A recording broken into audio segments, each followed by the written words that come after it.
అంతేందుకు తర్వాత పార్లమెంట్లో ఇంకా 2% ఎక్కువనే పెంచి ఇచ్చారు కదా మాకు ప్రజల మ్యాండేటు. మాకేమైనా వ్యతిరేకత ఉన్నారా? ఈరోజు ఇచ్చినటువంటి మేము 65 మంది సఫిషియెంట్గా ఉండే. మళ్ళా మొన్న ఒకటి గెలిచిన 66 ఉండే. మాకు 66 ఉన్నప్పుడు మాకు అవసరం లేకుంటుండే.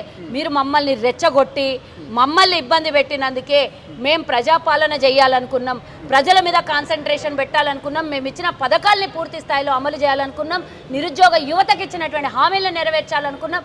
అన్ని పథకాలు మేము సక్రమంగా చేయాలనుకుంటుంటే మధ్యలో మా కాన్సన్ట్రేషన్ దెబ్బతీర్చి అదేమో అంటారు చూడు, సందిట్లో సడేమియ్య అని చెప్పి గోకి మమ్మల్ని ఈరోజు వాసన చూస్తే ఏమైంది? దానికి మొలం రాస్తున్నాం మేము. ఆ మొలం పెట్టుకుంటే నీకు ఇచ్చిగాడు తక్కువ అవుతుందని నేను అనుకుంటున్నా. ఆ ఇచ్చిగాడు వచ్చింది, నీకు ఇచ్చిగాడు మొలం పెట్టుకుంటే నీకు వచ్చిన గజ్జి తామర అవన్నీ తక్కువ అవుతాయి అని చెప్తున్నా కేటీఆర్. కానీ ప్రధానంగా నిన్న జాయిన్ అయినటువంటి గూడెం మైపాల్ రెడ్డి కావచ్చు, అంతకుముందు జాయిన్ అయినటువంటి ప్రకాష్ గౌడ్ కావచ్చు, వీళ్ళందరూ మొహంలో చిరునవ్వు లేదు. జాయిన్ అయ్యేటప్పుడు బాధాకరంగా అనిపిస్తున్నది. వీళ్ళని కేవలం కేసుల పేరిట, పోలీసుల పేరిట భయభ్రాంతులకు గురి చేసే పార్టీలోకి ఆహ్వానిస్తున్నారు అనేది సోషల్ మీడియాలో చర్చ నడుస్తుంది. దీనికి ఒక సోషల్ మీడియాలో చర్చలు వాళ్ళు చేయిస్తే నడిచింది. వీళ్ళని పెట్టమనండి ఎవరన్నా. ఈ వచ్చిన ఎమ్మెల్యేలు మేమేం బలవంతాన వాళ్ళని తీసుకొని పోయి బజార్లో పోయి మెడల పుస్తలు కట్టలే వాళ్ళకు. వాళ్ళు పార్టీలోకి వచ్చిండ్రు, వాళ్ళని ఆహ్వానించడం, వాళ్ళు జాయిన్ అయినరు. వాళ్ళ మొహంలో చిరునవ్వు లేదా, చిరునవ్వు ఉందా అని వాళ్ళ దగ్గర అడగండి మీరు పోయి. వాళ్ళు ఇచ్చే ఆన్సర్ని బట్టి మీకు తెలుస్తుంది కదా. నేను ఇందాకనే ఇచ్చిన కేటీఆర్ బలవంతాన తీసుకుపోతారు. బెదిరింపులు మీకు అలవాటు, మీరు బ్లాక్మెయిలింగ్ మీకు అలవాటు, ఫోన్ ట్యాపింగ్లో మీకు అలవాటు, మీకు కాంట్రాక్టులు ఇచ్చుడు మీకు అలవాటు, మంత్రి పదవులు ఇచ్చుడు మీకు అలవాటు. మీరు చేసిన అన్ని మంది మీద మొత్తుకుంటే ఎట్లయితుంది? మంది మీద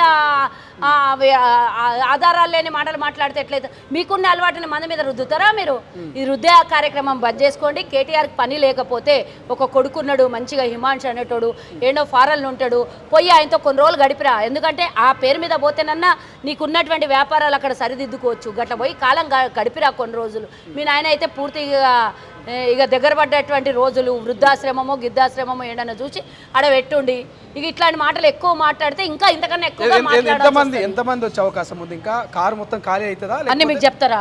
ఎంతమంది మీకు చెప్తారా? ఒకరొకరు వచ్చే అవకాశం వస్తూ ఉంటారు. రోజు మీకు మీడియాకి పండగనే కదా. రోజు ఒక్కరు వస్తే బ్రేకింగ్ తీసుకోవచ్చు. 20 మంది ఒకటే రోజు వస్తే ఒకటే రోజు బ్రేకింగ్ అవుతుంది. 20 రోజులు వస్తే 20 బ్రేకింగ్లు అవుతాయి కదా.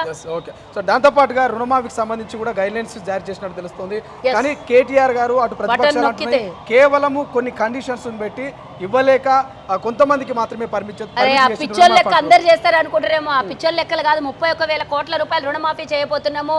2023 డిసెంబర్ 7వ తారీఖు కాంగ్రెస్ ప్రభుత్వం ఏర్పడి ప్రమాణ స్వీకారం చేసిన ముందు రోజు వరకు, ఎవరైతే 3వ తారీఖు గవర్నమెంట్ ఏర్పడిన ఆ రోజుల వరకు ఎవరైతే రుణాలు తీసుకున్నారో వాళ్ళకు 2 లక్షల వరకు క్లియర్ కట్గా రుణాలు మాఫీ చేస్తున్నాము. దాంట్లో ఎలాంటి సందేహం లేదు. అప్పుడు అందరికీ అన్నారు, ఇప్పుడేమో కొందరికి అంటున్నారు. ట్యాక్స్ పేయర్స్ లేదు, ప్రభుత్వ ఉద్యోగులకు అదే ఇంకా అది ఇష్టం వచ్చినట్లు వాళ్ళు మాట్లాడతారు. రిలీజ్ అయిన రోజు మళ్ళీ నువ్వు నాతో బయట తీసుకుంటావు కదా, ఆ రోజు మాట్లాడదాము. పనికి మళ్ళీ వాళ్ళు ఇచ్చినటువంటి స్టేట్మెంట్ నాకు మళ్ళీ అడిగితే నేనేం చెప్తున్నా క్లియర్ కట్గా చెప్తున్నా. వాళ్ళు కొండలకు, గుట్టలకు, హైవేలకు ఇచ్చినటువంటి లెక్క మాది కాదు.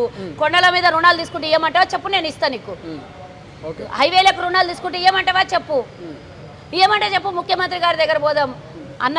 మరి హైవేలకు, కొండలకు, గుట్టలకు 20,000 కోట్లు అదనంగా వేసింది కేసీఆర్. మళ్ళీ అవి అడుగుతున్నారేమన్నా రుణమాఫీ దాని మీద కూడా బ్యాంకులో పెట్టి ఏమైనా రోడ్లు గీడ్లు, కొండలు గుట్టలు తెచ్చుకున్నారేమో, అడవులు గీడు దానికి కూడా ఏమైనా చేయమంటారేమో చెప్పండి. ముఖ్యమంత్రి గారు ఆన్సర్ చెప్తారు. కొండలకు, గుట్టలకు, బినామీలకు, ఇంకెవరో అడ్డగోలుగా తీసుకున్నటువంటి వాళ్ళకి ఇయ్యరు. పేద రైతులకి, నిజమైన జెన్యూన్ రైతులకి రుణమాఫీ చేస్తారు. 1000 ఎకరాలుండి 2 లక్షల రుణం తీసుకొని కిందానికి ఏమంటే చెప్పు, ఎవరు కడుపు కొట్టైనా ఏమంటే ఇస్తాం. ఫైనల్గా ఒక మాట, నిరుద్యోగులతోటి రాష్ట్ర ప్రభుత్వం, ముఖ్యమంత్రి గారు, మంత్రులు ఓ చర్చ ఏర్పాటు చేసి వాళ్ళతో మాట్లాడే అవకాశం ఉందా లేదా? ముఖ్యమంత్రి గారు క్లియర్గా ఆల్రెడీ స్టేట్మెంట్ ఇచ్చిండ్రు. ఎగ్జామ్స్ పోస్ట్పోన్ చేసేది లేదు, యథాతథంగా జరుగుతాయి. మేము జాబ్ క్యాలెండర్ రిలీజ్ చేస్తున్నాము. ఇది ఒక్కటి దాంతోనే అయిపోదు. మళ్ళీ నోటిఫికేషన్లు వస్తూనే ఉంటాయి. ఉద్యోగ ఖాళీలు ఉన్నప్పుడల్లా ఉద్యోగ భర్తీ కోసం నోటిఫికేషన్లు, ఎగ్జామ్స్, అది ప్రక్రియ కొనసాగుతూనే ఉంటుంది 5 సంవత్సరాలని క్లియర్ కట్గా ముఖ్యమంత్రి గారు చెప్పిన తర్వాత ఆ స్టేట్మెంట్ని మేము మళ్ళీ ఎంతమంది చెప్పినా అదే కదా. అందుకనే ఇప్పుడు వాళ్ళని రెచ్చగొడుతున్నటువంటి విధానం చూస్తుంటే ఏదో మా మీద ఆవేశం కోతం చేస్తున్నారు తప్పించి నిజంగా వాళ్ళకు కూడా మనసులో తెలియదా? ఆల్రెడీ ప్రిపేర్ అయిన ఎగ్జామ్స్, ఆల్రెడీ ఇప్పుడు ఈ అకాడమిక్ ఇయర్ కోసం నోటిఫికేషన్లు వచ్చినాయి. ఇది తప్పితే మళ్ళీ డిసెంబర్లోనో జనవరిలోనో పెడితే ఈ ఇయర్ మళ్ళీ పోతుంది కదా. అది ఇట్లాంటివి అసలు అవాస్తవమైన దానికి పరిగణలోకి తీసుకోదు. పిల్లల భవిష్యత్తు, యువత భవిష్యత్తు, వాళ్ళ కుటుంబం భవిష్యత్తు ఆలోచించిన ప్రభుత్వం నిర్ణయాలు కరెక్ట్గా తీసుకుంటుంది, కరెక్ట్గానే చేస్తుంది. Thank you so much. ఇది మొత్తం మీద కాంగ్రెస్ పార్టీ అధికార ప్రతినిధి కల్వా సుజాత గారు స్పష్టంగా చెప్తున్నారు. కేవలం మేము ఇస్తామన్నటువంటి 6 గ్యారెంటీలు కావచ్చు, 2 లక్షల ఉద్యోగాలు కావచ్చు, జాబ్ క్యాలెండర్ కావచ్చు, ప్రతి ఒక్కటి కూడా మేము ఇచ్చిన మాట మీద నిలబడతాం. సో నిరుద్యోగులంతా కూడా నిరుత్సాహపడొద్దు. భవిష్యత్తులో అనుకున్న ఉద్యోగాలు ఖచ్చితంగా వస్తాయి. కేవలం ప్రతిపక్షాలే వీళ్ళను రెచ్చగొడుతున్నటువంటి కామెంట్స్ కల్వా సుజాత చేస్తున్నటువంటి పరిస్థితి చూద్దాం. బట్ నిరుద్యోగులు అటు ప్రభుత్వం ఈ ఉద్యోగ విషయంలో ఎటువంటి స్టెప్ తీసుకోబోతున్నారు. కెమెరా పర్సన్ అజయ్తో శ్రీశైలం, తొలి వెలుగు, హైదరాబాద్. అసలైన తొలి వెలుగు. ఫాలో వాట్సాప్ @తొలి వెలుగు official.